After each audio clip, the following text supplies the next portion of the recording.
For at least a couple of decades, we've been living in a time of very easy money. And I know it may not seem like it. Like, what do you mean? Money's not easy to come by. But relatively speaking, it actually has been. We've been living on borrowed credit, i.e., money creation, artificially low interest rates for much of this time, especially during the Trump administration and during much of the Obama administration.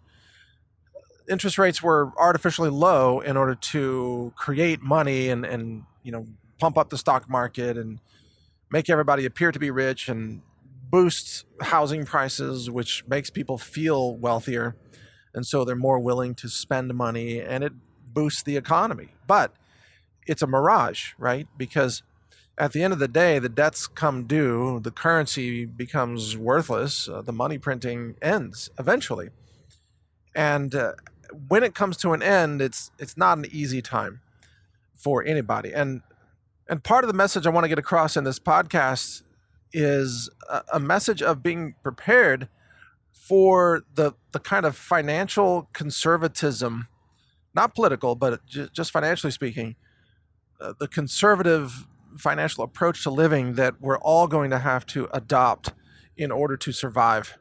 Uh, Having success in a business has been artificially easy, believe it or not, for a lot of this time, for a couple of decades. And I know if you run a restaurant, let's say, or a small local business, you might be saying, no, it hasn't been easy at all. I've put in all kinds of work to make that happen. Yes, you have. But your customers were the beneficiaries of easy money across all these industries that are really directly impacted by loose monetary policy, such as tech and even crypto and housing and so on. Now, even crypto benefited from this. Easy money, i.e., low interest rates, really helped create a crypto bubble because it was easy, especially with on and off ramps like Silvergate Bank and Signature Bank and even Silicon Valley Bank. It was easy to convert easy money in the dollar realm into leveraged easy money in the crypto realm because you could convert back and forth between dollars and crypto. And so, believe it or not, low interest rates, the Federal Reserve's policies actually created the crypto bubble. And it's no surprise or coincidence that higher interest rates have destroyed the crypto bubble. Crypto's down, 75 or 65 to 70% off of its highs right now. That's due to rising interest rates. And it's due to the fact that people end up selling crypto to cover their debts or obligations or bets gone bad in the dollar world. So these two things actually have moved together. And of course, in the crypto world, they amplified the interest earned on money. There were crypto outfits where you could deposit crypto or what's called staking. You could stake your crypto coin there, and they would offer to pay you anywhere from 10 to 50% interest, which of course is insane and unsustainable and was bound to collapse, and it has largely collapsed. But it doesn't mean that crypto doesn't have a role for the future. I believe it does. And I'm glad crypto exists. And I've even become a stronger advocate for, let's say, considering certain elements of crypto as like an emergency backup liquidity plan. Not saying that it's a great place to put all your wealth. I think gold and silver are actually better, or even land is better. But crypto has a role to play. Nevertheless, the crypto markets are being crushed by the Fed's monetary policies, and also now the White House and the Treasury actually going after crypto, and the CFTC, for example, filing charges against Binance, and Jason Sun was charged by the DOJ, I believe, for crypto-related allegations, and then also, of course, Miles Guo has been charged by the DOJ in what they call a $1 billion crypto scheme. But that might just be political targeting, frankly. That there might be nothing to that at all. We have to see. I mean, the DOJ is probably working with the CCP to try to take out Miles Guo. That seems to be the most likely thing that's happening. But we'll wait and see, watch for more details to emerge so that we know for sure. Nevertheless, the overall picture of what's emerging for you and I is a time of much more difficult uh, fiscal policies or tighter policies. It's going to be more difficult to acquire, well, currency or money. Things are becoming more and more expensive, which of course is reflecting the devaluation of the dollar itself. And it's indicative of what's coming across the board, which is a far more difficult era, which will probably last 10 plus years, a more difficult era in which to acquire wealth. And in other words, we're riding out, we already hit peak bubble, easy money, relatively easy dollars, relatively easy loans, relatively easy crypto gains, and so on. That bubble is over. We are now on the downside of that bubble. And on the downside, we're going to see the destruction of capital, assets, wealth, and so on. The destruction is already underway. And you're seeing it with, for example, Silicon Valley Bank and the collapse of Credit Suisse. And well, 3 banks have failed in the United States. Looks like a 4th bank is probably about to fail. And over the next 6 months, you're going to see this ripple across many different banks. You could easily see another half dozen banks fail in the next year, for example. And it doesn't have to happen right away. There can be delays of months between bank failures because these liquidity gaps can be covered for quite some time. It's not always the next day that the debt comes due, you see.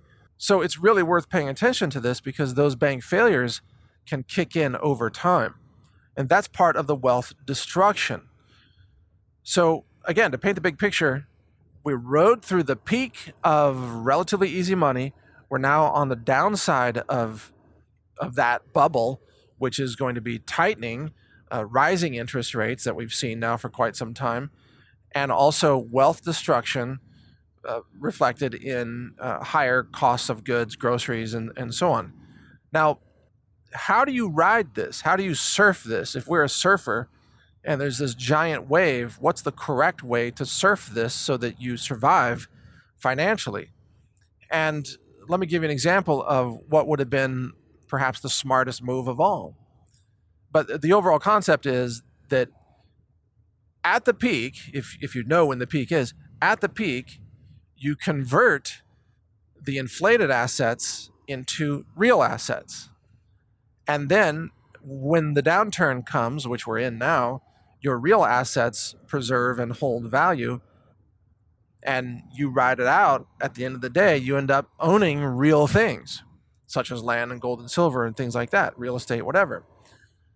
So the smart people, let's say, sold Bitcoin at, what was it, $65,000 a coin at some point, I think, last year? Right around there. The smart people sold Bitcoin at 65K and bought gold or real estate, let's say. So they traded in the virtual currency, the Bitcoin currency, for something real that will hold value. And then they averted the downfall of crypto. Because, yeah, crypto fell 65 to 70%, something like that. Gold did not and will not. Real estate did not and will not, except perhaps in certain, blue cities where everybody's trying to get the heck out as quickly as possible. You could see some real corrections in real estate there, but that's not across the board. So wherever you have inflated assets, think about strategies to sell those assets and convert them into things that are real. Those inflated assets include right now, by the way, dollars. So we could even say the dollar money supply, the M2 money supply, has been inflated in order to flood the system with dollars to create the illusion of wealth in people who are able to hold those dollars. But again, it's just the illusion because the value of those dollars continues to fall and has fallen, frankly, since the very beginning, since the creature from Jekyll Island, 1913, since the creation of the Fed, the dollar has fallen. And since 1971, when we were taken off the gold standard, then the dollar really began to fall quite aggressively. And we've lost something like, just since 1971, what is it, 96 or 97% of the purchasing power of the dollar just in that period of time, not to mention all the way back to 1913 or so. So then, continuing with our method for surfing the waves, surfing the cycle here, at some point we're going to hit the trough of all of this. The lowest point of the collapse will be achieved, probably sometime in the next couple of years. We're on the way down right now, but we haven't hit bottom yet. When it does hit bottom, there will be another expansionary cycle following that. More money printing, more easy money, lower interest rates, and so on. That is, assuming the banking system survives all this, assuming the currency survives all this, which is not at all a sure thing. But even if it's a new currency or a new banking system, there will be a new expansionary phase. So what's the smart play in that expansionary phase? Well, the smart play at that time would be, believe it or not, to sell your gold and silver and land, get back into the currency of the time or the money system of the time that is in an expansionary phase, and then make investments in the businesses that are going to benefit from that expansionary monetary policy. Make investments in, whatever, manufacturing businesses, stocks, not bonds in this case, but stocks. And maybe, if you can, own some of these small businesses outright if you're wealthy enough, and you could buy some small local businesses that are benefiting from the expansion. That would be the time to do it. At that time, gold, the role of gold shifts, in my view. Gold is always a backup emergency plan against a total collapse. But in the expansionary phase of the economy, you don't necessarily need a store of value that resists the losses of equity values, which is what gold is really, really good at.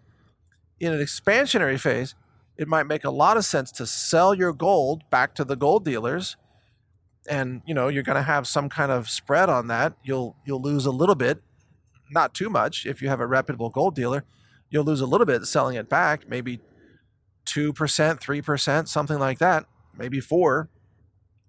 And then you'll have that liquid cash in whatever the new currency is to invest in the new boom. So let me give you a specific example of how this might play out. So let's say that there's a secession movement in the United States, and the state of Texas becomes its own new country. And this could very well happen. Well, then the state of Texas would launch its own new currency, and it would very likely have a relatively low taxation policy. It would separate itself from the federal government. And without federal taxation, the Texas economy would be primed to absolutely boom.